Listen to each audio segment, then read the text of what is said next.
देखिए क्वेश्चन है find the value of sine inverse sine minus 17π/8। यह इनवर्स ट्रिगोनोमेट्रिक फंक्शन का प्रॉब्लम है।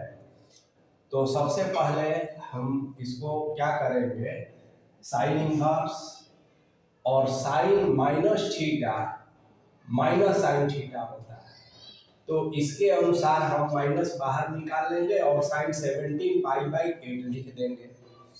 उसके बाद हम क्या करेंगे कि चूंकि साइन इनवर्स के साथ यहाँ ब्रैकेट में माइनस है तो माइनस को हम बाहर निकाल देंगे। ठीक है, जैसे ये एक फार्मूला होता है sine inverse minus x is equal to minus sine inverse x.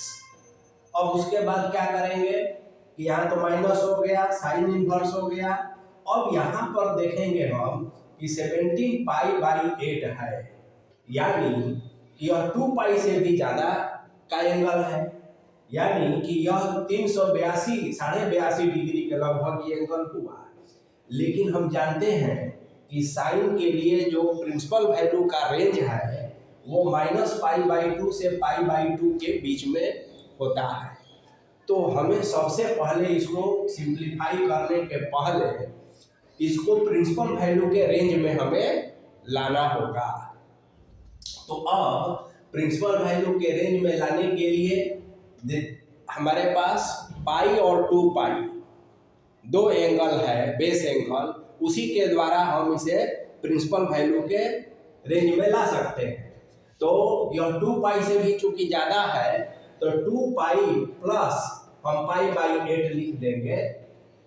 16 17/8 मैंने कि सेम एंगल आ गया।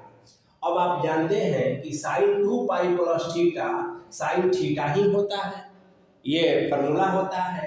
तो अब हमारे पास हो गया माइनस साइन इनवर्स साइन π/8। अब चूंकि हम जानते हैं कि साइन इनवर्स साइन मिल के खत्म हो जाता है और केवल x बचता है, तो उसी तरह से साइन इनवर्स और साइन मिल के खत्म, माइनस पहले से है तो ये π/8 बच गया। तो इस तरह से ऐसे प्रॉब्लम को सॉल्व करते हुए साइन पर ध्यान रखना है और इसके साथ ही जो भी ट्रिगोनोमेट्रिक रेशियो है तो उसका प्रिंसिपल वैल्यू का रेंज भी ध्यान में रखना है, और तब इनवर्स ट्रिगोनोमेट्रिक फंक्शन का जो फार्मूला होता है उसे अप्लाई करना होता है। तो इसके लिए ट्रिगोनोमेट्री का बेसिक भी आपको ध्यान में रखना होगा।